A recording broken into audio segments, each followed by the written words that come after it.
En el módulo anterior hemos mencionado los mecanismos de acción y acciones de los antidepresivos. En este módulo, para completar la farmacología, haremos mención a las reacciones adversas, a las interacciones farmacodinámicas y farmacocinéticas y a la eficacia de los antidepresivos. Sin embargo, este tema de eficacia lo terminaremos de completar en el próximo módulo, cuando tocaremos el tema de pautas de tratamiento basadas en la evidencia, relacionando la eficacia con los niveles de evidencia.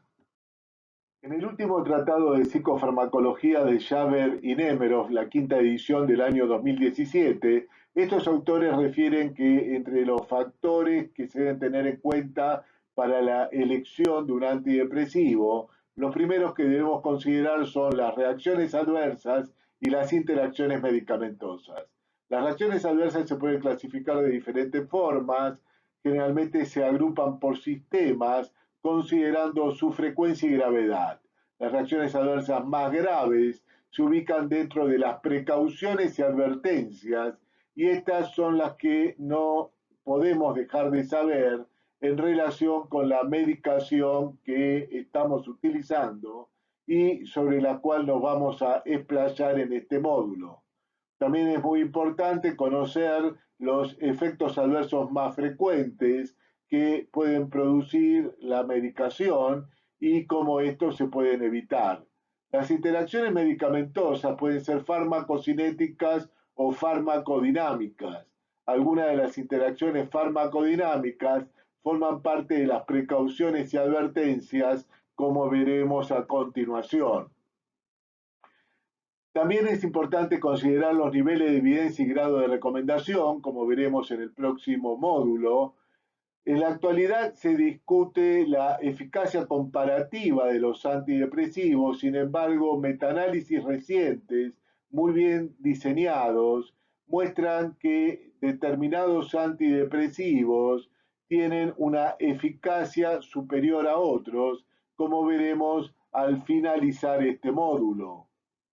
También debemos considerar la historia previa de respuesta del paciente o miembro de la familia en relación a la medicación que vamos a administrar, la preferencia del paciente, que forma parte de los preceptos del padre de la medicina basada en la evidencia, David Sackett, que refería que la medicina basada en la evidencia se debe basar en tres pilares fundamentales, que es la utilización de la mejor evidencia disponible, la preferencia del paciente y la experiencia clínica. Y finalmente, entre los factores de elección del antidepresivo, debemos tener en cuenta el costo de la medicación y la disponibilidad de la misma. Con la importante colaboración del profesor Luis María Acier, quien, entre otras cosas, ha formado parte del equipo con De Robertis y Jaime Echeverry, equipo que ha realizado investigaciones y publicaciones de relevancia desde la República Argentina, y con los reconocidos internacionalmente profesores Alan Schasberg y Jacques Nemerov. He realizado y publicado recientemente una clasificación actualizada de los antidepresivos lógica y epistémica basada en su mecanismo de acción. Esta clasificación permite reconocer rápidamente las reacciones adversas relevantes y las interacciones farmacodinámicas de los antidepresivos. La misma ha sido publicada en la revista Personalized Medicine in Psychiatry de la prestigiosa editorial Elsevier. Esta revista cuenta con un comité con miembros muy reconocidos en psiquiatría y en psicofarmacología. Está dirigida por Charles Nemerov, quien, entre otros cargos, es director del Departamento de Psiquiatría de la Universidad de Texas. Gian Paolo Perna, quien es profesor de Humanitas University de Milano, Italia, y cuenta con un importante comité editorial con miembros muy reconocidos como Glenn Garbar, reconocido por sus trabajos en psicoterapia y en el tratamiento combinado de de medicación más psicoterapia. Tenemos el placer que haya un argentino, el doctor Salvador Millán, quien dirige el Departamento de Psiquiatría del PLENI. En el comité editorial también está Ned Kalin, conocido por sus trabajos en emociones, depresión y ansiedad. Es el director del Departamento de Psiquiatría de la Universidad de Wisconsin y en la actualidad el director del American Journal of Psychiatry. También en este comité está James Kennedy, profesor del Departamento de Psiquiatría de la Universidad de Toronto. Lieberman, reconocido internacionalmente por su tratado sobre esquizofrenia. El profesor Lieberman es el director del Departamento de Psiquiatría de la Universidad de Columbia. Mario Mag, quien ha sido presidente de la WPA, de la Mundial de Psiquiatría. Alan Schasberg, quien entre otros cargos ha sido presidente de la EPA, de la American Psychiatry Association. Ha sido el director del Departamento de Psiquiatría de la prestigiosa Universidad de Stanford y actualmente dirige el Departamento de Trastornos del Estado de Ánimo de la misma universidad. Trivedi, quien ha participado del famoso trabajo con antidepresivos, el STAR-D, y Weinberger, quien es profesor del Departamento de Psiquiatría de la Universidad de Johns Hopkins, entre otros reconocidos colegas de diferentes partes del mundo. De este artículo hemos tramitado el Open Access para que se pueda tener un acceso libre al artículo completo. El mismo se encuentra disponible poniendo en la barra de título, en la parte superior de la pantalla, el DOI que aquí figura, o también ingresando a la página de sciencedirect.com o Google Scholar, donde se encuentra indexado, y ahí directamente se pone la primer parte del título del artículo, and a classification of antidepressants, y el nombre de los autores. Uno de los problemas que tenemos en la actualidad para el tratamiento de la depresión es que no contamos con una clasificación de los antidepresivos que sea lógica y epistémica y que por ende permita lograr o generar conocimiento. Según refieren las guías de la Federación Mundial de Sociedades de Psiquiatría Biológica para el tratamiento del trastorno depresivo mayor, en su última edición del 2017, la clasificación de los antidepresivos que se ha ido desarrollando desde la década de 1950 es una mezcla de nomenclaturas que tiene en cuenta diferentes aspectos. Así, una de las nomenclaturas utilizadas en la clasificación es por el mecanismo de acción. En base a esto, los antidepresivos pueden ser clasificados como inhibidores de la monoaminoxidasa, los IMAO, los inhibidores selectivos de la recaptación de serotonina, los IRS, o los inhibidores de la recaptación de serotonina y noradrenalina, los IRNS. Pero otra nomenclatura que se utiliza dentro de la misma clasificación está relacionada con el momento de aparición.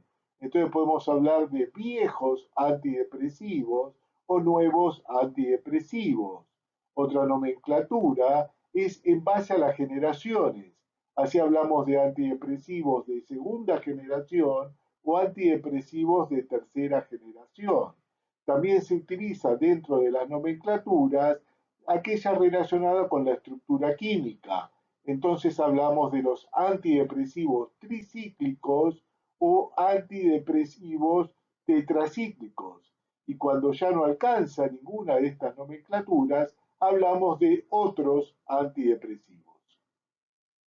En la misma guía de la Federación Mundial de Sociedades de Psiquiatría Biológica del 2017, se refiere que hasta la actualidad han sido propuestas diferentes clasificaciones sistemáticas de los antidepresivos, pero ninguna de ellas ha sido aceptada a nivel mundial. En base a esto es que he realizado esta nueva clasificación de los antidepresivos basada en su mecanismo de acción que presentaré a continuación. Esta nueva clasificación cumple con dos condiciones fundamentales que debe tener toda clasificación, según refiere el profesor Alberto Carli de la Universidad de Buenos Aires. Esas dos condiciones es que toda clasificación debe ser lógica y epistémica. Lógica significa que la misma debe ser exhaustiva y exclusiva. Exhaustiva significa que ningún elemento debe quedar afuera, o sea que todos los antidepresivos deben ser incluidos. Y exclusiva significa que ningún elemento debe pertenecer a más de una categoría, como podemos observar en este tipo de clasificaciones. Por otro lado, las clasificaciones, además de ser lógicas, deben ser epistémicas, lo cual hace alusión a que se debe tener un criterio único. La nueva clasificación que he desarrollado, el único criterio que utiliza es el mecanismo de acción. Y este criterio debe ser útil a los fines buscados y con fertilidad heurística. A su vez, el término fertilidad heurística implica que sirva para lograr o generar conocimiento.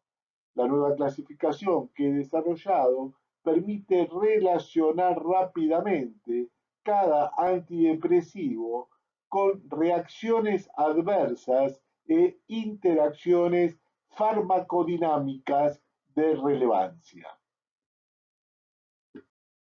Antes de presentar la nueva clasificación que he desarrollado, debemos tener en cuenta que con la denominada nomenclatura basada en neurociencia, segunda edición, conocida como NBN2, se ha mejorado en parte la problemática previamente mencionada. Sin embargo, esta clasificación, la NBN2, presenta diferentes limitaciones que vamos a enumerar a continuación. Una de esas limitaciones es que algunos de los mecanismos de acción de los antidepresivos se menciona de forma incompleta. Por ejemplo, la desipramina y la nortriptilina se nombran como moduladores noradrenérgicos. Sin embargo, estos fármacos también actúan con menor potencia como moduladores serotonérgicos. Considerar ambas acciones es importante, entre otras razones, para vincular cada medicamento con determinadas reacciones adversas e interacciones farmacodinámicas relevantes, como veremos a continuación.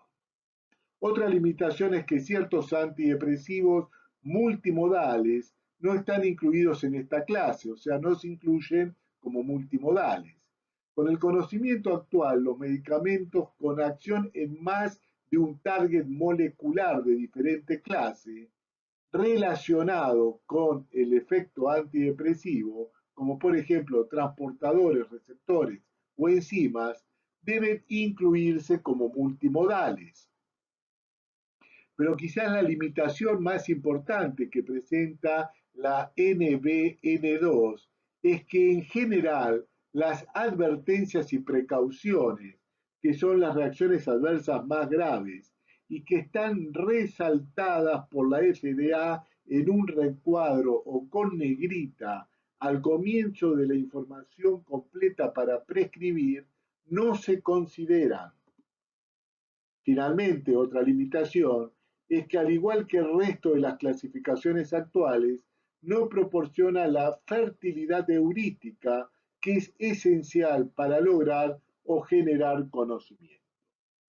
Ahora sí vamos a comenzar con la nueva clasificación que he desarrollado y para esto debemos repasar los mecanismos de acción de los antidepresivos. La mayor parte de los antidepresivos aprobados para su utilización hasta la actualidad son moduladores monoaminérgicos. Estos pueden modular catecolaminas como la dopamina o la noradrenalina o indolaminas como la serotonina. En la neurotransmisión monoaminérgica, el neurotransmisor, una vez que provoca su acción en los receptores postsinápticos, el principal mecanismo por el cual se produce la terminación de acción es por la recaptación neuronal o captación tipo 1, por la misma terminal presináptico que lo liberó a través de transportadores específicos para cada neurona. Así, para la neurona serotonérgica va a ser el CERT, el transportador de serotonina, para la neurona dopaminérgica el DAT, transportador de dopamina, y para la neurona noradrenérgica el NET, transportador de norepinefrina. Una vez que el neurotransmisor es recaptado por la terminación presináptica, el mismo puede ser empaquetado nuevamente en vesículas secretorias para su reutilización o puede ser degradado por la monoaminooxidasa.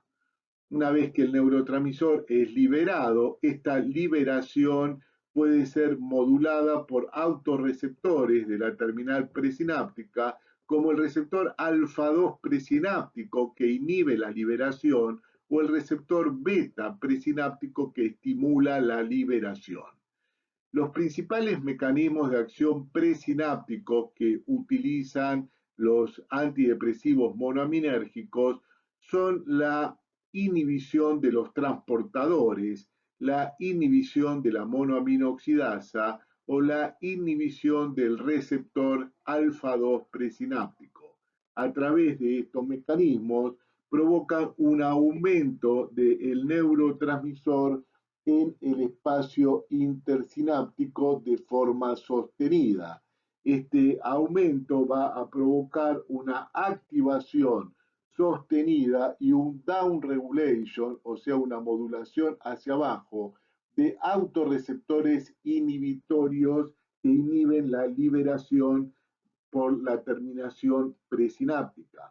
De esta forma, se va a producir un aumento prolongado y una potenciación del efecto de la monoamina en el espacio intersináptico, lo cual va a llevar a una activación sostenida de los receptores postsinápticos que se va a traducir en las acciones farmacológicas a mediano y a largo plazo. Bueno, según hemos mencionado, los antidepresivos moduladores monoaminérgicos pueden actuar por diferentes mecanismos, como por ejemplo la inhibición de la recaptación neuronal a través de la inhibición de diferentes transportadores. Así, en la neurona serotonérgica van a inhibir al transportador de serotonina, al SERT, en la dopaminérgica al transportador de dopamina, al DAT, y en la noradrenérgica al transportador de norepinefrina, al NET. Pero estos fármacos también pueden actuar a través de la inhibición de la monoaminoxidasa, que interviene en la degradación de las monoaminas, o antagonizando el receptor alfa-2 presináptico, que inhibe la liberación del neurotransmisor. Los mismos también pueden ser multimodales, cuando actúan en dos o más targets moleculares diferentes relacionados con el efecto antidepresivo. Estos targets moleculares pueden ser diferentes receptores, diferentes transportadores o la inhibición de enzimas, como por ejemplo la monoaminoxidasa. Llegamos de esta manera a esta clasificación de los antidepresivos lógica y epistémica basada en su mecanismo de acción, la cual, como veremos luego, va a permitir reconocer rápidamente reacciones adversas e interacciones farmacodinámicas relevantes relacionadas con cada antidepresivo. Para esto hemos dividido a los antidepresivos en tres clases. La clase A, los moduladores monoaminérgicos. La clase B, moduladores no monoaminérgicos. Y la clase C, los fármacos en investigación y desarrollo. Comenzando con la clase A, vamos a tener a la clase A1, que son los inhibidores de la monoaminoxidasa, conocidos como IMAO. Estos, a su vez, se pueden dividir en la clase A1A, que van a ser los no selectivos, capaces de inhibir tanto a la MAO-A como a la MAO-B, y esta la van a inhibir de forma irreversible. Luego tenemos a la clase A1B, que de forma selectiva puede inhibir a la MAO-B, a la cual también la van a inhibir de forma irreversible, y dentro de esta clase tenemos la selegilina. La clase A1C son aquellos que inhiben de forma selectiva la MAO-A, a la cual la van a inhibir de forma reversible. Y dentro de estos tenemos la moclobemida.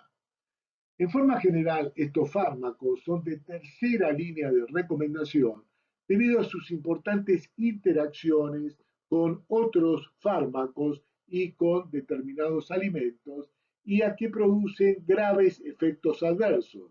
O sea que los mismos se van a utilizar cuando no existe respuesta a los antidepresivos de primera línea de recomendación que mencionaremos a continuación o aquellos considerados de segunda línea, entre los cuales están principalmente los denominados clásicamente antidepresivos tricíclicos, que en esta clasificación se van a ubicar dentro de la clase A4C.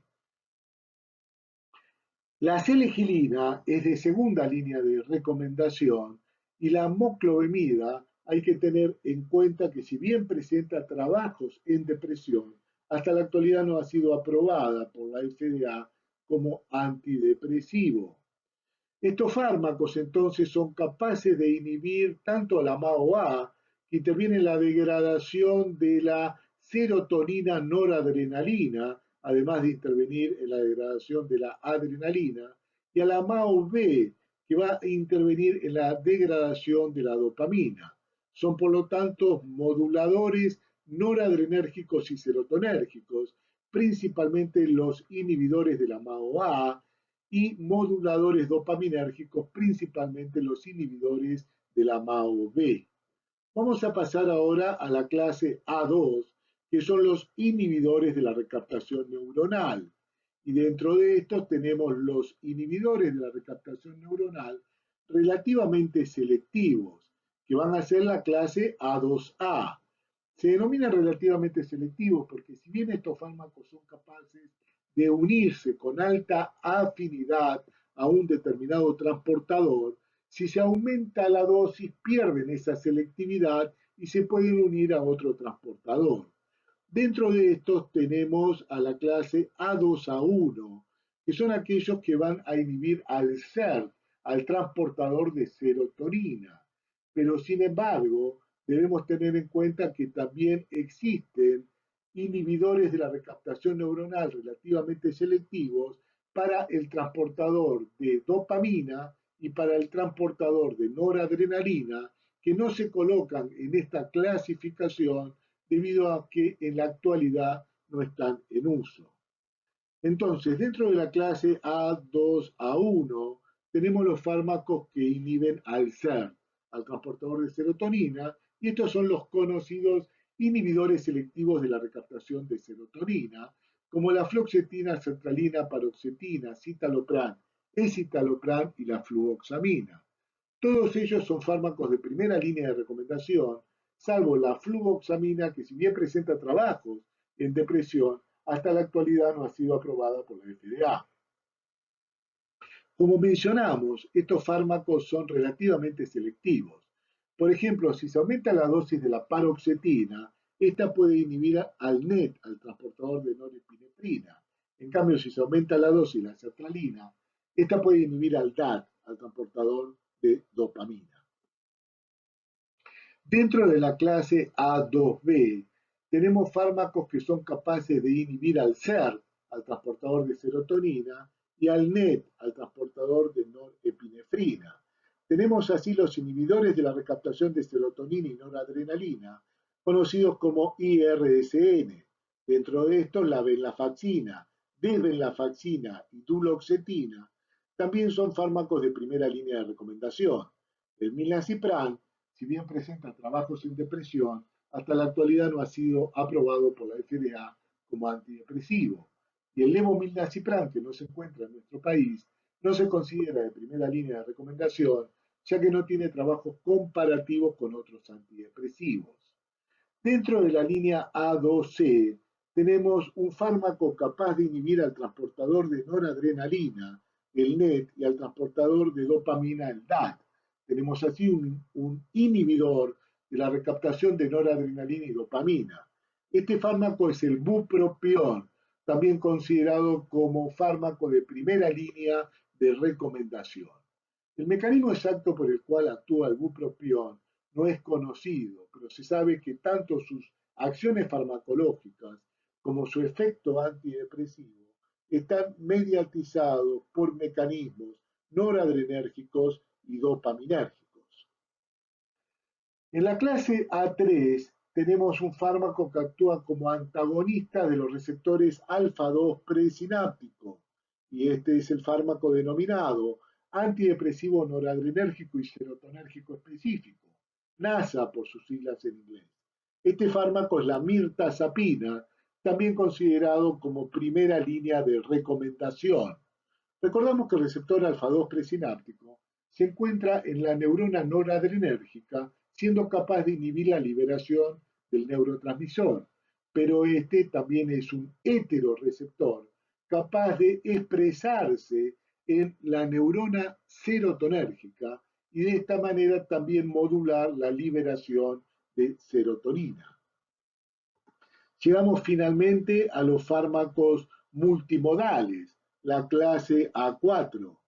Estos fármacos podemos ver que existen diferentes tipos de fármacos multimodales.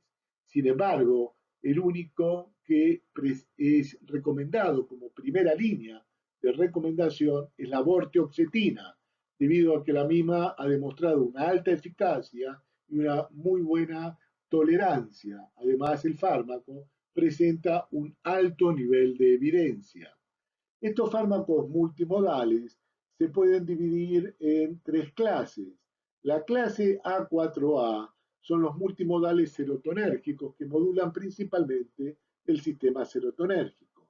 La clase A4B son aquellos que modulan el sistema noradrenérgico. Y la clase A4C son fármacos capaces de modular el sistema noradrenérgico y serotonérgico, aunque estos son menos específicos, siendo capaces también de modular otros sistemas. Dentro de estos ponemos a los denominados clásicamente antidepresivos tricíclicos. Como acá en esta clasificación utilizamos un criterio único, el criterio va a ser a través del mecanismo de acción. Por eso estos fármacos los vamos a denominar como fármacos multimodales noradrenérgicos y serotonérgicos con un importante antagonismo muscarínico. Comenzando con la clase A4A, los multimodales serotonérgicos, dentro de estos tenemos la trazodona. El fármaco es un antagonista del transportador de serotonina, del SERT, pero además puede modular diferentes receptores relacionados con el efecto antidepresivo, siendo principalmente un antagonista del receptor 5-HT2A. La vilazodona es un fármaco que también inhibe al transportador de serotonina, al SERT, y además el fármaco es un agonista parcial del receptor 5-HT1A. La vortioxetina es un fármaco que inhibe al SERT, al transportador de serotonina, y además modula diferentes receptores de serotonina. Entre ellos, el fármaco es un agonista completo del receptor 5-HT1A, es un agonista parcial del receptor 5-HT1B y es un antagonista del receptor 5-HT1D. Pero además este fármaco es antagonista del receptor 5-HT3 y del receptor 5-HT7. De todos estos targets presenta una alta afinidad por el SERT y por el 5-HT3.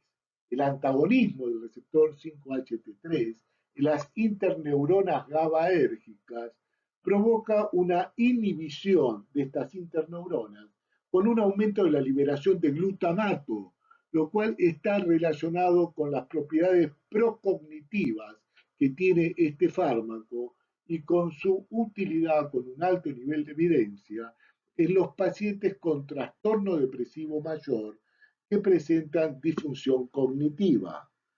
Dentro de la clase A4B tenemos los multimodales noradrenérgicos y dentro de estos la mianserina y la maprotilina.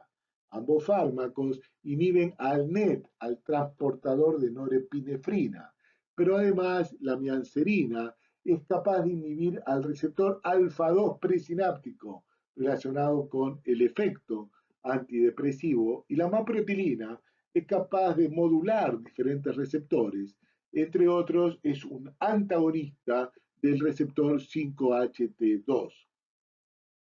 Dentro de la clase A4C vamos a colocar los denominados clásicamente antidepresivos tricíclicos, que como dijimos, aquí los vamos a denominar multimodales, noradrenérgicos y serotonérgicos, con importante antagonismo muscarínico.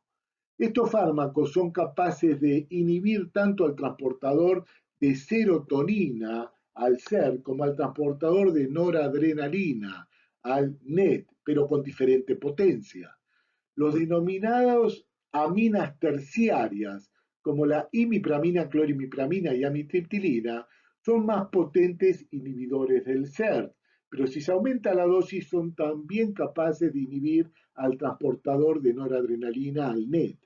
Inversamente es lo que ocurre con las denominadas aminas secundarias, desipramina y nortriptilina, que son más potentes inhibidores de la recaptación de noradrenalina, del NET, pero si se aumenta la dosis, también pueden inhibir al SERT, al transportador de serotonina.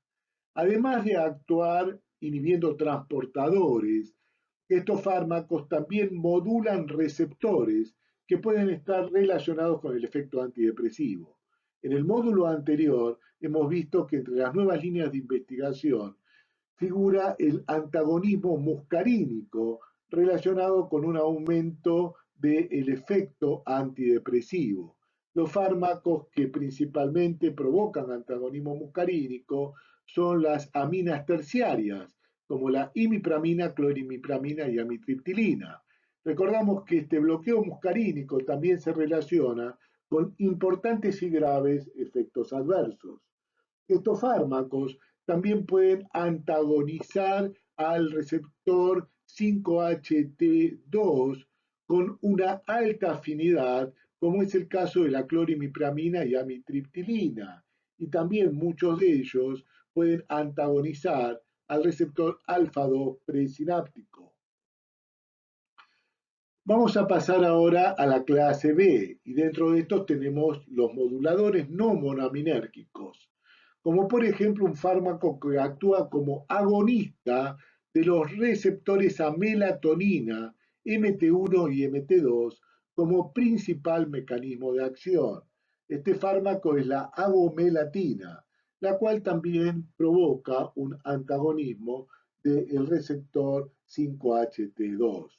Este fármaco, si bien presenta trabajos en depresión, hasta la actualidad tampoco ha sido aprobado por la FDA como antidepresivo. Para finalizar, tenemos los fármacos en investigación y desarrollo que hemos mencionado en el módulo anterior. Estos fármacos, a medida que vayan siendo aprobados, también deben ser clasificados teniendo en cuenta su mecanismo de acción. De esta manera hemos logrado una clasificación de los antidepresivos que cumple con las dos condiciones fundamentales que debe tener toda clasificación, o sea que la misma sea lógica y epistémica. Así vemos en esta clasificación que todos los antidepresivos son incluidos en la misma, que ninguno pertenece a más de una clase y que se ha utilizado un criterio único que es el mecanismo de acción. La otra condición importante que debe brindar toda clasificación es tener fertilidad heurística capaz de lograr o generar conocimiento. Así vemos que dentro de los antidepresivos que actúan como moduladores monoaminérgicos, los mismos pertenecen a clases en cuya denominación nos dice si todos los fármacos que están dentro de esa clase son moduladores serotonérgicos, noradrenérgicos o modulan tanto el sistema serotonérgico como noradrenérgico. La única clase que no nos aclara esto son los inhibidores de la monoaminoxidasa, donde en la clasificación se refiere que estos fármacos que están dentro de esta clase son moduladores serotonérgicos, noradrenérgicos y dopaminérgicos por inhibir a la MAO. Obviamente que los fármacos que actúan como moduladores no monoaminérgicos no van a producir modulación de ninguna de estas neurotransmisiones monoaminérgicas. De esta manera, conociendo si el fármaco es serotonérgico, noradrenérgico o pertenece a una clase donde los fármacos de la misma modulan tanto el sistema serotonérgico como noradrenérgico, se puede relacionar rápidamente cada antidepresivo con reacciones adversas e interacciones farmacodinámicas relevantes, brindando de esta manera esta clasificación fertilidad heurística. Una vez localizado el antidepresivo por su mecanismo de acción, como hemos visto en la clasificación anterior, con el objetivo de poder relacionar rápidamente al mismo con reacciones adversas e interacciones farmacodinámicas de relevancia, es fundamental que las mismas estén agrupadas en una tabla donde a través del mecanismo de producción de estas reacciones adversas e interacciones farmacodinámicas, las mismas se puedan vincular rápidamente con antidepresivos que tengan mecanismo de acción serotonérgico, con aquellos que tienen un mecanismo de acción noradrenérgico o con aquellos que tienen un mecanismo de acción tanto serotonérgico como noradrenérgico. Las reacciones adversas a los medicamentos se pueden clasificar de diferentes formas. Las mismas generalmente se agrupan por sistemas, considerando su frecuencia y gravedad. Las reacciones adversas más graves son las consideradas precauciones y advertencias. La FDA coloca las precauciones y advertencias al inicio de la información completa para prescribir, resaltándolas en negrita y colocando en un recuadro aquellas que son de mayor riesgo. En esta tabla, las reacciones adversas relevantes que están relacionadas con las precauciones y advertencias de los antidepresivos son resaltadas en anaranjado.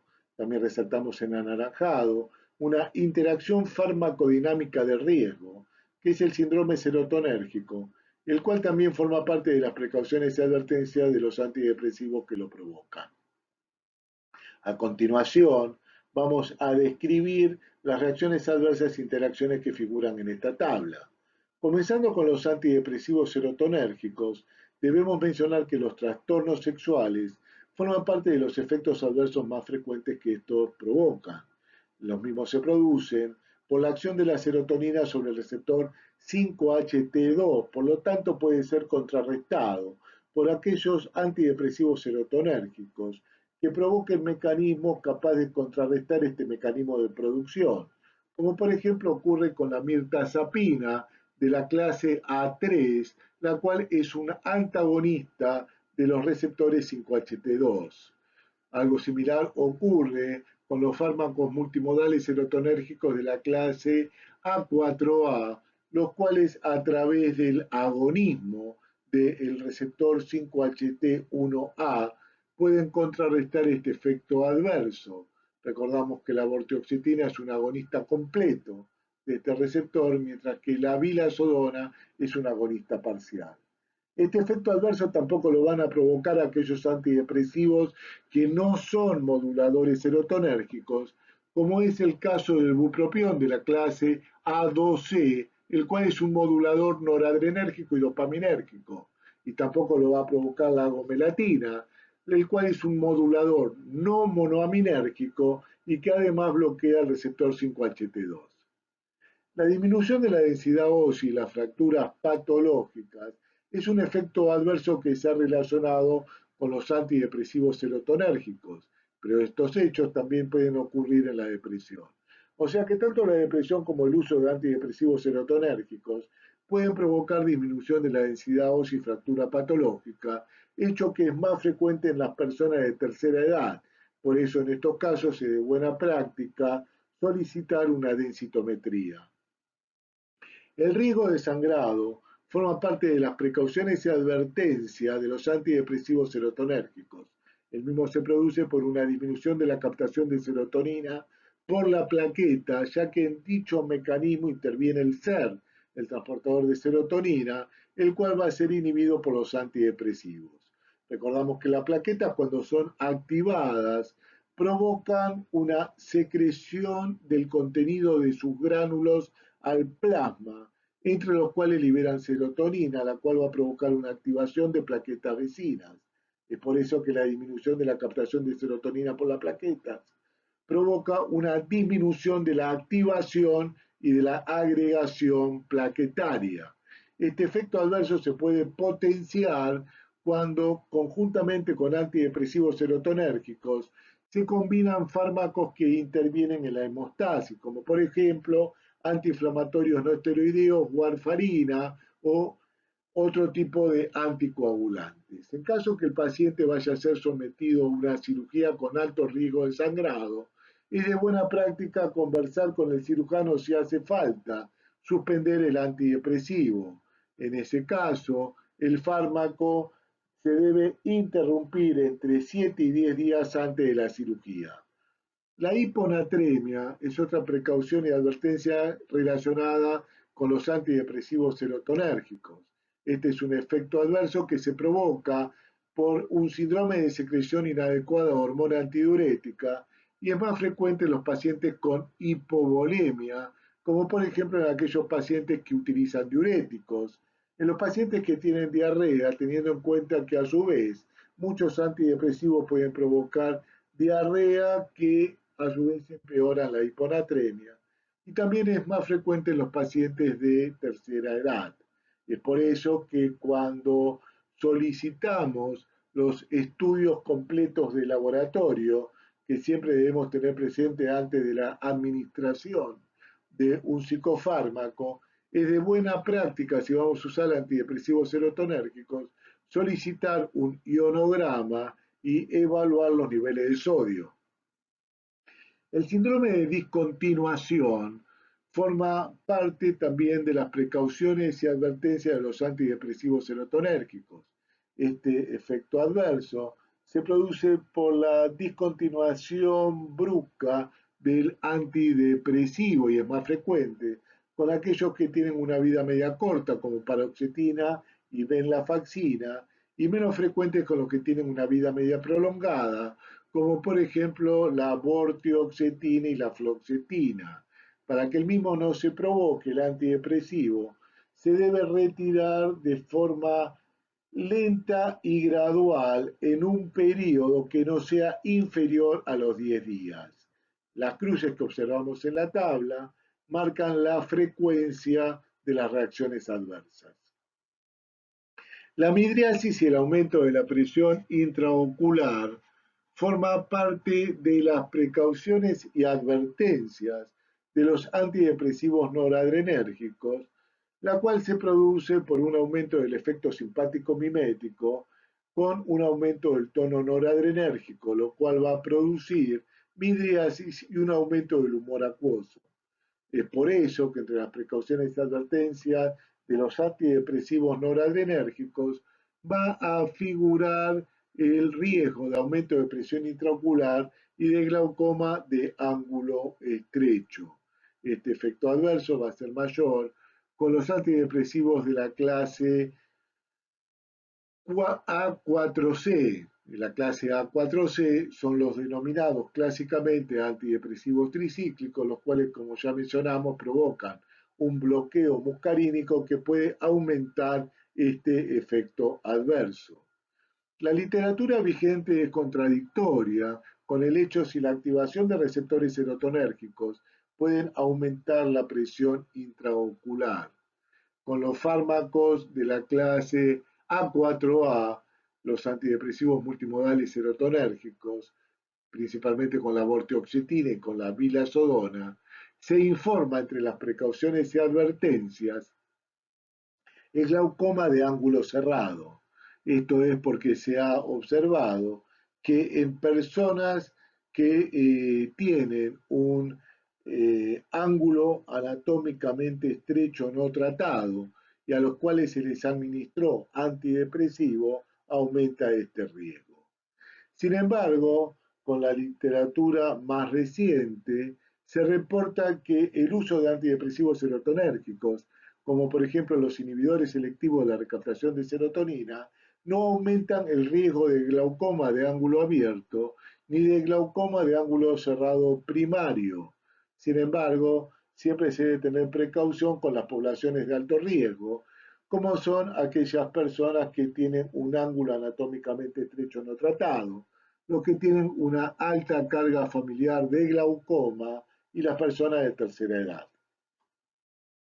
La hipertensión sostenida también forma parte de las precauciones y advertencias de los antidepresivos noradrenérgicos y la misma también se provoca por efecto simpático mimético con un aumento del tono noradrenérgico. Los únicos antidepresivos noradrenérgicos que no la provocan son aquellos que contrarrestan este mecanismo de producción a través del antagonismo del receptor alfa 1, como ocurre con la mirtazapina, la mianserina y los antidepresivos de la clase A4C, denominados clásicamente antidepresivos tricíclicos. También los antidepresivos noradrenérgicos por efecto simpático mimético pueden provocar un aumento de la frecuencia cardíaca. La retención urinaria no forma parte de las precauciones y advertencias, pero puede ser un efecto adverso severo en pacientes prostáticos. Esto se produce con los antidepresivos noradrenérgicos en diferente grado y es mayor con los de la clase A4C, denominados clásicamente antidepresivos tricíclicos, debido al bloqueo muscarínico que los mismos producen. Este efecto adverso, los únicos antidepresivos noradrenérgicos que no lo provocan, son aquellos que tienen mecanismos capaz de contrarrestar este mecanismo de producción, como son el bupropión y la mirtazapina. El síndrome serotonérgico forma parte de las interacciones farmacológicas. Recordamos que estas interacciones farmacológicas pueden ser farmacocinéticas o farmacodinámicas. Las farmacocinéticas no se relacionan con el mecanismo de acción del fármaco, pero sí las farmacodinámicas. Dentro de estas, una de las más riesgosas es el síndrome serotonérgico, que se produce cuando se combinan antidepresivos de diferentes clases que actúan por mecanismo serotonérgico y que en consecuencia son capaces de aumentar la disponibilidad de serotonina. Esta interacción, si bien ocurre con baja frecuencia, puede ser muy riesgosa, ya que puede ser fatal. Por eso nunca se deben combinar antidepresivos o otro tipo de fármacos que actúen por mecanismo serotonérgico.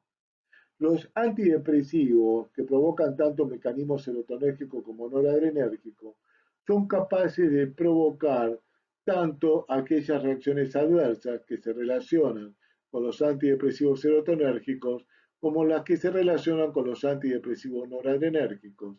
Y lo mismo también pueden producir el síndrome serotonérgico. Sin embargo, más allá de lo mencionado, se debe tener en cuenta que determinadas precauciones y advertencias que figuran con ciertos antidepresivos no están relacionadas con el mecanismo de acción. Entre estas tenemos que mencionar las siguientes. Todos los antidepresivos aumentan el riesgo de suicidio en niños, adolescentes y adultos jóvenes menores de 24 años. Todos los antidepresivos pueden aumentar el riesgo de switcheo hacia hipomanía-manía. A su vez, estas dos reacciones adversas están relacionadas entre sí, ya que en el trastorno bipolar los pacientes jóvenes pueden debutar muy frecuentemente con depresión. Esto es más frecuente en niños, adolescentes y adultos menores de 24 años, donde el uso de antidepresivos puede provocar un switcheo hacia hipomanía-manía y en este caso aumentar el riesgo de suicidio. Se debe tener en cuenta que el riesgo de switcheo puede ocurrir con todos los antidepresivos, pero es más frecuente con la clase A4C, que se denomina clásicamente antidepresivos tricíclicos, y con la clase A2B, que son los inhibidores de la recaptación de serotonina y noradrenalina, conocidos como IRSN. Otras precauciones y advertencias que no ocurren con todos los antidepresivos, pero que son frecuentes, es que los mismos pueden provocar una disminución del umbral convulsivo. Esto ha sido menos reportado con el citalopram en primer lugar y con la mirtazapina en segundo lugar. También debemos tener en cuenta que varios antidepresivos pueden producir un aumento del intervalo QTC. Esto ha sido reportado principalmente con el citalopram. Esta advertencia luego se extendió al escitalopram y también fue reportado con fluoxetina, mirtazapina, mianserina y menos reportado con la venlafaxina. Y finalmente hay que tener en cuenta que dentro de las precauciones y advertencias de algunos antidepresivos figura la hepatotoxicidad, como es el caso de la agomelatina y la duloxetina. Esta clasificación también permite que los fármacos que están en investigación y desarrollo, a medida que vayan siendo aprobados, se vayan incorporando a la misma de acuerdo a su mecanismo de acción. Se debe tener en cuenta que el mecanismo de acción de los mismos también se relaciona con reacciones adversas relevantes, como hemos visto en el módulo anterior con los recientemente aprobados, con la brexanolona, y esto también puede ocurrir con la esketamina y con los antipsicóticos atípicos que están siendo aprobados para diferentes indicaciones relacionadas con la depresión. Para finalizar, debemos mencionar que con el objetivo de determinar si esta nueva clasificación, a diferencia de las clasificaciones estándares, permitía a los profesionales altamente prescriptores de antidepresivos relacionar a cada fármaco con reacciones adversas, interacciones farmacodinámicas de relevancia, se realizó un trabajo comparativo, prospectivo, longitudinal, experimental y aleatorizado, donde se demostró que esta clasificación le permitía a los profesionales que eran altamente prescriptores de antidepresivos relacionar rápidamente y fácilmente las reacciones adversas e interacciones relevantes con cada antidepresivo, a diferencia de lo que ocurría con las clasificaciones estándares. En este grupo de profesionales también se estudió la aceptabilidad de esta nueva clasificación con muy buenos resultados. Para esto se incorporaron 312 médicos altamente prescriptores de antidepresivos de diferentes centros de la República Argentina. Además de agradecerle a los doctores Luis María Sier, Alan Schaber y Jack Nemerov por la colaboración para la realización y publicación de esta clasificación, también quiero agradecerle la colaboración que han brindado los doctores Jorge Lerman, Edgardo Nopov, Jorge Medina, Roberto Díez, Alberto Carli, Andrés Pichón River, la doctora Mariana Moncó y la doctora Laura Gelman.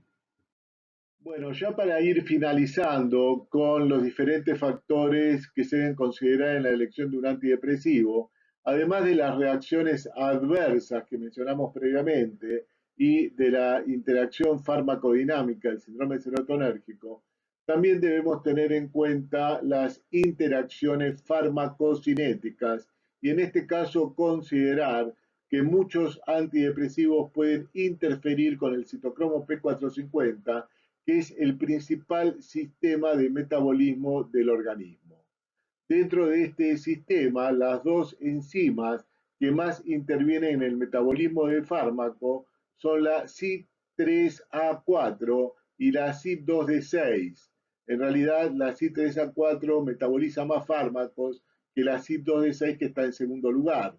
Lo que ocurre con la CYP2D6, que además de ser una de las que más fármacos metaboliza, se encuentra en baja concentración y por lo tanto puede ser fácilmente inhibida. Es por esto que se debe considerar aquellos fármacos que no interfieren con esta enzima. Los fármacos que menos interfieren a este nivel son la desvenlafaxina, el escitalopram y la mirtazapina.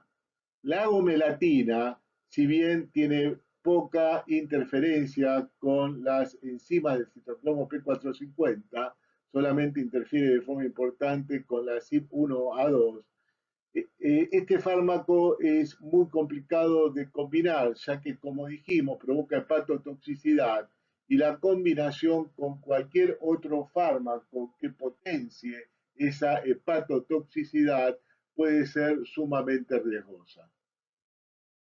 Para finalizar con los factores que se deben tener en cuenta en la elección de un antidepresivo, vamos a mencionar la eficacia. Y para esto vamos a considerar este trabajo, el cual se considera la revisión sistemática y metaanálisis en red más exhaustivo que se hizo con los antidepresivos hasta la actualidad. Para su realización se utilizaron 21 antidepresivos, entre los cuales se comparó su eficacia y aceptabilidad. Este trabajo fue realizado, entre otros autores, por Andrea Cipriani y publicado en la prestigiosa revista The Lancet en el año 2018. Para su realización se identificaron 28.552 citas, de las cuales la mayor parte fueron descartadas, incluyéndose solamente 522 trabajos que cumplían con los criterios de inclusión. Estos 522 trabajos incluían 116.477 pacientes. Este trabajo demuestra que en términos de eficacia, todos los antidepresivos fueron más eficaces que placebo, tirando así por el suelo aquellos trabajos que mencionan que los antidepresivos no se separan de placebo. Esta eficacia mayor que el placebo varió en un rango con un odds radio entre 2.13 para la amitriptilina, que fue la más eficaz, y 1.37 para la reboxetina, que fue la menos eficaz. En los estudios comparativos cabeza a cabeza, los antidepresivos más eficaces fueron la agomelatina amitriptilina, escitalopram mirtazapina, paroxetina, venlafaxina y la vortioxetina. Mientras que los antidepresivos mejor tolerados fueron la agomelatina, el citalopram, escitalopram, fluoxetina, sertralina y vortioxetina. Entre los antidepresivos más eficaces en los trabajos cabeza a cabeza, algunos de ellos, como la amitriptilina y la venlafaxina, fueron antidepresivos mal tolerados, por lo tanto estos no cumplían con una buena relación riesgo-beneficio, mientras que otros antidepresivos que en los trabajos comparativos cabeza a cabeza mostraron la mayor eficacia, también fueron bien tolerados, como el caso de la agomelatina, escitalopram mirtazapina, paroxetina y vortioxetina. Sin embargo, este trabajo muestra que los antidepresivos que presentan la mejor relación riesgo-beneficio por mostrar la mayor eficacia y la mejor tolerancia fueron la agomelatina, el escitalopram y la vortioxetina. Sin embargo, con la agomelatina se debe tener en cuenta que los trabajos que mostraron la mayor eficacia utilizaron dosis de 50 miligramos, mientras que los que demostraron la mejor tolerancia, la dosis que utilizaron fueron de 25 miligramos. En cambio, con dosis de 50 miligramos, la tolerancia disminuye, ya que aumenta considerablemente el riesgo de hepatotoxicidad, como hemos mencionado.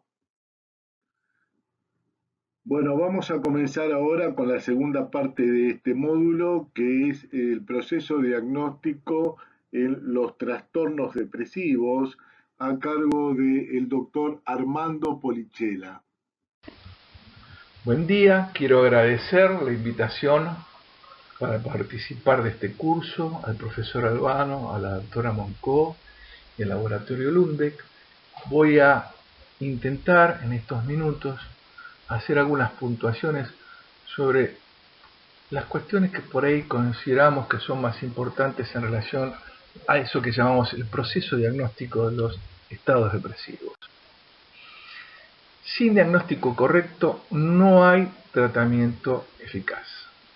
La meta es la recuperación, evitar las recurrencias y los síntomas interepisódicos. Cuando hablamos de recuperación no solo hablamos de la recuperación sintomática o sindromática, sino de recuperación funcional y personal, es decir, recuperar la calidad de vida del paciente. El tratamiento es el vehículo, el diagnóstico es la brújula. Pero no solo se trata de diagnosticar el episodio depresivo, sino ir más allá, ir de lo macro a la sintonía fina, a lo que yo llamo el diagnóstico después del diagnóstico. Entonces, ¿qué necesitamos conocer en este punto? El tipo de episodio que está cursando el paciente, la gravedad del episodio, que junto con el tipo de episodio nos va a determinar en gran parte el nivel de riesgo que tiene el paciente, por ejemplo, para conductas suicidas. Tenemos el alto porcentaje de conductas suicidas que tienen los pacientes depresivos. El 15% de los pacientes con depresión mayor grave se suicida. El 3% de la totalidad tienen comportamiento suicida grave y se suicida. Es importante registrar la duración del episodio en curso, saber las comorbilidades psiquiátricas, especialmente los trastornos de ansiedad, que junto al estrés postraumático y consumo de sustancias y trastornos de personalidad son determinantes de índices menores de respuesta al tratamiento y también de índices mayores de abandono y de suicidabilidad. Las comorbilidades médicas que el paciente puede tener, tenemos la importancia de los problemas metabólicos, de los problemas cardiovasculares, de las enfermedades inflamatorias, de esto ya se ha encargado el profesor Albano a hablar. La edad de comienzo es un punto importante, el nivel de recurrencia, los estresantes, analizar y trabajar sobre los estresantes. En este punto hay que recordar la importancia de instalar desde un comienzo la psicoterapia. Y también conocer no solo los resultados del tratamiento del curso, sino también los resultados de tratamientos anteriores. Y si es posible, también investigar sobre los resultados de tratamientos en familiares. La depresión puede tener carácter recurrente. Y lo que puede suceder es que a lo largo de un año, un 40% de los pacientes continúen sin tratamiento con síntomas depresivos. También en la evolución natural se ve que el 20% de los pacientes mantienen lo que se llama una depresión subumbral y que el 40% de los pacientes que no reciben tratamiento remiten espontáneamente al año, especialmente en los primeros episodios. La posibilidad de la recurrencia de la depresión mayor aumenta según la cantidad de episodios. Después del primer episodio un 50% de posibilidad de recurrencia, después del segundo un 70% y después del tercer episodio hay un 90% de posibilidad de recurrencia. Tenemos que recordar que para muchos autores la alta recurrencia, para algunos después del tercer episodio, tiene que hacernos sospechar de la posibilidad de que estemos no en presencia de un trastorno depresivo mayor, sino de una depresión en el contexto de un trastorno bipolar. Esto es lo que llamamos los síntomas centrales, los criterios centrales del episodio depresivo mayor. Los síntomas son un calco del DSM-4. Es necesario siempre la presencia del ánimo deprimido y o la disminución acusada del interés o la capacidad para el placer, que tienen que sumar junto a los demás 5 síntomas. Y la diferencia que existe con respecto a los criterios de episodio depresivo mayor en relación al DSM-4 en el DSM-5 es que se retiró como criterio diferencial el duelo y se retiró como criterio de exclusión la presencia de síntomas mixtos, porque se considera, afortunadamente, con buen criterio clínico basado en la evidencia, que la presencia de síntomas mixtos es posible durante un episodio depresivo mayor monopolar y durante el contexto de una depresión mayor monopolar. Entonces, ¿qué buscamos? Los subtipos, el nivel de gravedad y el curso. Con respecto al curso, hablamos de la cuestión de la estacionalidad, la cuestión del periparto, el curso, digamos, los episodios que tienen carácter premenstrual, si son episodios crónicos de más de 2 años y aquellos episodios que puedan remitir parcialmente. Todo esto va a tener importancia clínica a la hora de decidir el diagnóstico, evaluar el pronóstico y también, en muchos casos, evaluar la posibilidad de viraje a bipolaridad.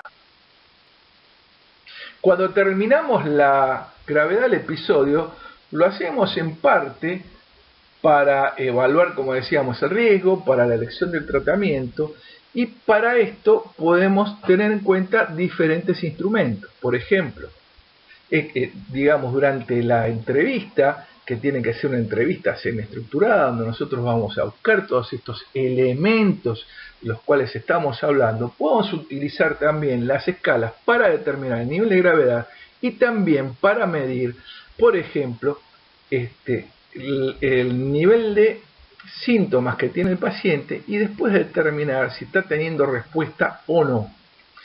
Ustedes saben que las escalas más frecuentemente utilizadas en la práctica clínica son la Montgomery-Åsberg y la escala de Hamilton. ¿Sí? La idea, por ejemplo, en la escala de Hamilton es bajar el nivel de normalidad del corte a 5 puntos. ¿No? También existe la posibilidad de hacer lo que se llama una evaluación categorial del DSM, donde se considera el episodio grave en aquellos pacientes que están incapacitados para cumplir sus funciones habituales y el nivel de gravedad leve en el cual encontramos a los pacientes que sufren un episodio depresivo que pueden realizar sus tareas si bien con algún esfuerzo. Esto es importante aclararlo porque el término entonces depresión mayor, en el caso del DSM, no se refiere exclusivamente a las depresiones con nivel de gravedad máximo, sino que también los pacientes con depresión mayor pueden tener episodios leves donde pueden estar cumpliendo sus funciones habituales, si bien con cierto esfuerzo. A diferencia de lo que sucede, por ejemplo, en el CIE-10, donde la categoría depresión mayor es homologable únicamente a episodio depresivo grave. Un cuestionario que es muy útil y muy sencillo de autoadministración es el PHQ-9, en el cual se utilizan bien claramente los mismos criterios que en el DSM, ¿sí? Entonces vamos a tener que podemos determinar el nivel de depresión positivo a partir de 5 y un nivel de depresión de cierta gravedad de 15 para arriba. Este es un cuestionario muy fácil de administrar, es, como dije, una autoadministración, y esto se hace en 5 minutos, 10 minutos. Y puede ayudar mucho para la detección y para la evaluación del paciente. Dentro de los subtipos, tal vez el más clásicamente descrito es el subtipo melancólico, que corresponde a lo que antiguamente se llamaba patrón endógeno o endógeno mórfico. ¿Qué determina este patrón? Este patrón básicamente se caracteriza por una anedonia masiva y por una falta de reactividad del ánimo. ¿Qué quiere decir? Que el ánimo no mejora, y yo diría que tampoco empeora, frente a acontecimientos externos. ¿Sí? Aparte de estos síntomas centrales, tiene que cumplirse algunos de los síntomas, 3 de los síntomas siguientes, los cuales, está la clásica cualidad distintiva melancólica, que en realidad es un criterio con bastante poca fiabilidad. Son más claros los criterios como, por ejemplo, el ritmo circadiano que tiene el ánimo, que es peor por la mañana, el insomnio tardío, o sea, el despertar precoz, al menos 2 horas antes de la hora habitual de despertarse, en el enlentecimiento o agitación psicomotriz marcadas, vivenciables, objetivables, la anorexia significativa y o la pérdida de peso y las ideas de culpa o ruina. Este subtipo se ve aproximadamente, según los diferentes estudios, En el 15% promedio de los casos serán los pacientes de mayor edad, con mayor edad de comienzo. Si vemos un paciente con síntomas melancólicos en un episodio depresivo, sospechemos tal vez de bipolaridad más que de depresión mayor. Es ligeramente más frecuente en bipolares. Hay más deterioro en el funcionamiento, hay más síntomas depresivos, se suelen dar más porcentaje de síntomas psicóticos y tienen ciertos indicadores como disminución de la latencia REM, un porcentaje alto de positivo de la supresión de la dexametasona, y estos pacientes, por supuesto, tienen un altísimo riesgo suicida.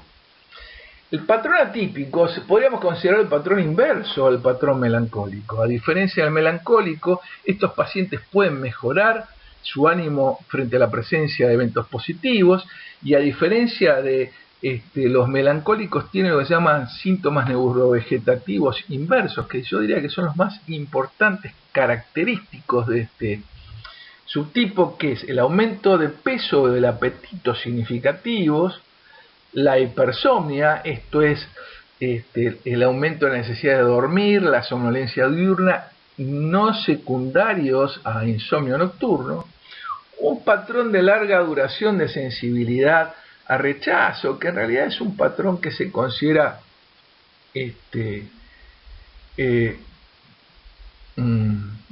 poca sensibilidad, y la parálisis plúmbica, que es la sensación de pesadez en brazos y piernas. Un criterio importante es que de exclusión es que el patrón atípico implica que no se cumple durante el mismo episodio síntomas de tipo melancólico ni tampoco de tipo catatónico. Se considera en promedio que este subtipo está presente en aproximadamente el 25% de los casos de depresión mayor. Estos pacientes presentan una depresión que es menos objetivable, si parecen menos deprimidos de lo que están. De hecho, las escalas comunes como la más frecuentemente utilizadas como la de Hamilton no lo detectan porque no detectan el aumento de peso, ni el aumento de sueño, ni el apetito. La sintomatología es fluctuante a lo largo del día. Es más frecuente encontrar en bipolares, o sea que si bien pueden existir en un 20 y pico % de pacientes monopolares, es muy importante pensar en el riesgo de bipolaridad en un paciente que tiene subtipo atípico. Y el riesgo suicida pasa a ser desapercibido, a diferencia del melancólico, específicamente o principalmente porque estos pacientes no suelen parecer tan deprimidos, aunque lo estén. El tema del subtipo con síntomas de ansiedad ha sido un importante aporte del DSM-5 porque permite registrar los síntomas aislados durante el episodio depresivo mayor, aunque no reúnan criterios de trastorno específico de ansiedad. Estos síntomas de ansiedad pueden agruparse según la cantidad en leve, moderado, moderado severo o grave, ¿sí? Dentro de estos síntomas encontramos sentimientos de tensión o excitación, sentimientos de inquietud inusual, dificultad para concentrarse debido a la preocupación, miedo de que algo horrible suceda o sensación de que puede perderse el control.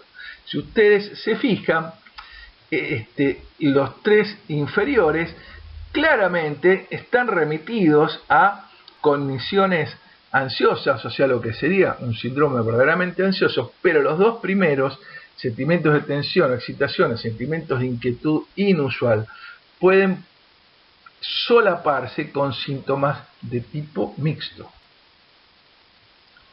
Ahora, ¿qué pasa con los episodios depresivos que no reúnen características específicas, ni atípicas ni melancólicas? Estos son denominados por Gaimi episodios puros. Afortunadamente, si bien estos no existen oficialmente en el DSM, han sido considerados por muchos autores y en varios estudios, por ejemplo en STAR-D, en estudios como el iPod, hechos por el profesor Jasper, y son considerados bastante frecuentes dentro de los episodios depresivos mayores. Aproximadamente el 20 al 30% de los trastornos depresivos mayores suelen acompañarse muchas veces de ansiedad. Gaemi los llamó primero típicos y luego puros. Algunos autores como Arnold dicen que en algunos estudios demostraron tener mayor porcentaje de remisión que los subtipos específicos. Y dice Gaemi junto a otros autores que nuestra hipótesis es que este grupo es en el cual los antidepresivos inhibidores selectivos de la recaptación de serotonina son más eficaces. Con respecto a los síntomas psicóticos, aproximadamente se considera que un 5% aproximadamente de los episodios depresivos mayores de la depresión monopolar puede tener síntomas psicóticos, algunos de los cuales pueden ser congruentes o no con el estado de ánimo. Es importante decir que a partir del DSM-5 se considera que los síntomas psicóticos no tienen relación directa con la gravedad.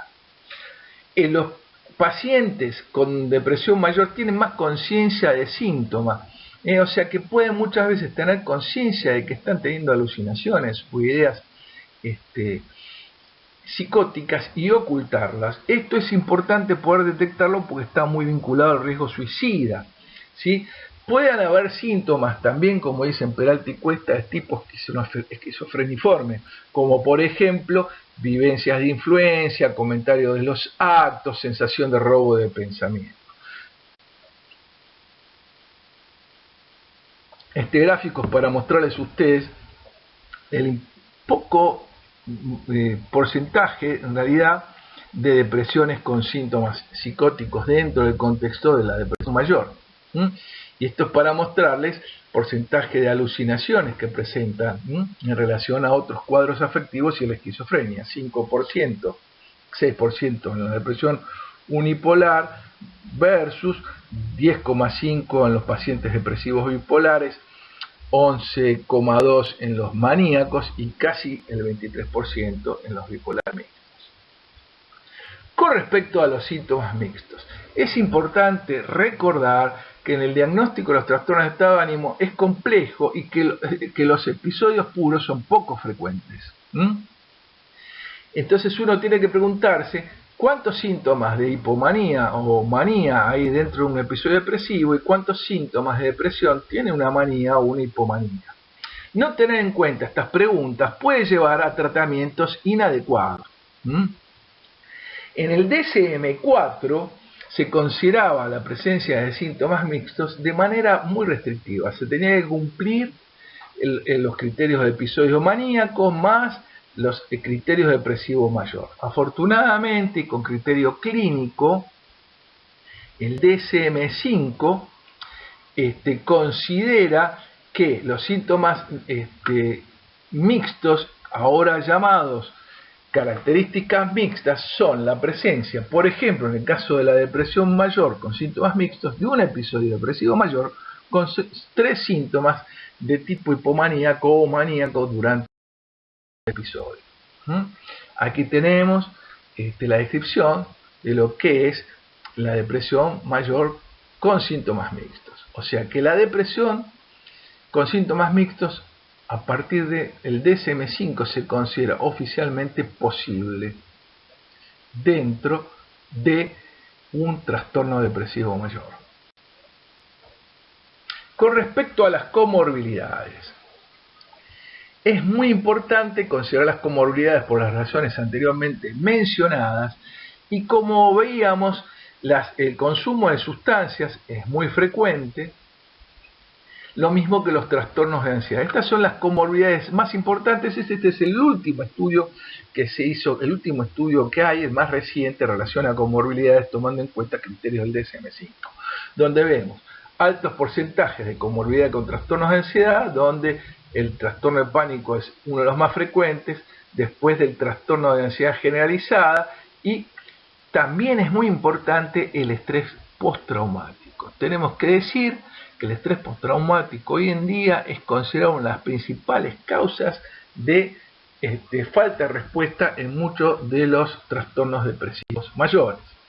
Entonces, para hacer el diagnóstico, vamos a partir, en principio, de la primera dimensión, de poder evaluar la primera dimensión, que como decíamos es el nivel de gravedad. La segunda dimensión es evaluar el subtipo. Y en este punto consideramos tres subtipos primarios: el subtipo melancólico, el subtipo atípico y el subtipo puro o simple, como decía Gaemi. Estos subtipos, a su vez, se pueden combinar con los subtipos catatónicos, psicóticos, ansiosos o mixtos. El único subtipo que no puede combinarse es el subtipo atípico con subtipos catatónico por convención DSM. Entonces podemos encontrar diferentes tipos de combinaciones. Por ejemplo, en este caso tenemos un episodio puro de leve con síntomas de ansiedad. En este caso tenemos un episodio melancólico con síntomas mixtos y con síntomas congruentes, episodio melancólico de tipo grave. En este otro caso tenemos un episodio atípico moderado con ansiedad. En este otro caso tenemos un tipo de episodio melancólico grave con síntomas congruentes con el estado de ánimo y con síntomas no congruentes con el estado de ánimo. En este caso tenemos un episodio puro leve. Como ustedes ven, las posibilidades de combinación son múltiples. Es muy importante, dentro de los diagnósticos diferenciales, el considerar la posibilidad de descartar la bipolaridad. Los indicadores más fáciles para descartar la bipolaridad son la presencia anterior de episodios de manía y hipomanía. Pero esto a veces no sucede, o no lo podemos detectar, o el paciente no recuerda el episodio de hipomanía o de manía, o no es considerado ni por el paciente ni por la familia un episodio afectivo. Es decir, hay muchas razones por las cuales inclusive el sesgo de memoria que tiene el paciente durante el episodio depresivo puede hacer que de alguna manera no registre los episodios de activación anteriores. Entonces, hay algunos indicadores que pueden hacernos pensar frente a la presencia de un episodio depresivo que en realidad se trate de un episodio depresivo en el contexto de un trastorno bipolar. Por ejemplo, indicadores de curso, como el comienzo precoz, la alta recurrencia, los episodios breves, el comienzo y el final abrupto, la depresión posparto o periparto. Indicadores sintomáticos, los síntomas atípicos, los episodios mixtos, el retardo psicomotor marcado, especialmente en el bipolar 1, los síntomas psicóticos, la labilidad anímica interepisódica. Indicadores familiares, familiares de primer grado o tres generaciones consecutivas, o antecedentes de activación o errática, por ejemplo, con antidepresivos, o buena respuesta en familiares a estabilizadores del ánimo. Y después tenemos los indicadores temperamentales y de personalidad, que tienen que ver con criterios de temperamento hipertímico y ciclotímico, y aquellos pseudotrastornos de personalidad, como dice Atiscal erráticos. Es importante también considerar la posibilidad de ver las respuestas específicas o ciertas respuestas que son características en los pacientes que cursan depresión con respecto al uso de antidepresivos, especialmente lo que llamamos las depresiones resistentes, lo que llamamos el desgaste del tratamiento antidepresivo, y por supuesto la activación hipomaníaca, maníaca o mixta. Esto está incluido en todas las ediciones del libro del profesor Albano. Entonces, para ir cerrando, con respecto a la secuencia diagnóstica, podemos decir Lo primero que tenemos que hacer entonces es diagnosticar el síndrome depresivo, luego descartar la etiología secundaria causa médica o relacionada con sustancias, determinar si el episodio reúne criterios de episodio depresivo mayor, determinar el subtipo, gravedad y curso, evaluar si el episodio pertenece, es decir, si no reúne criterios de posible indicadores de posible trastorno bipolar.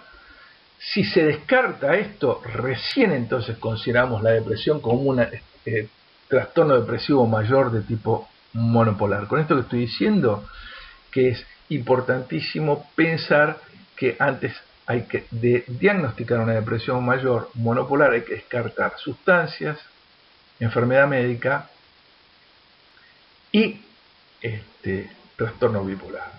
Considerar distimia si el episodio es leve y dura más de 2 años, y si existe relación temporal con un estresante y no reúne criterios de ninguno de los anteriores, entonces recién podemos diagnosticar trastorno adaptativo.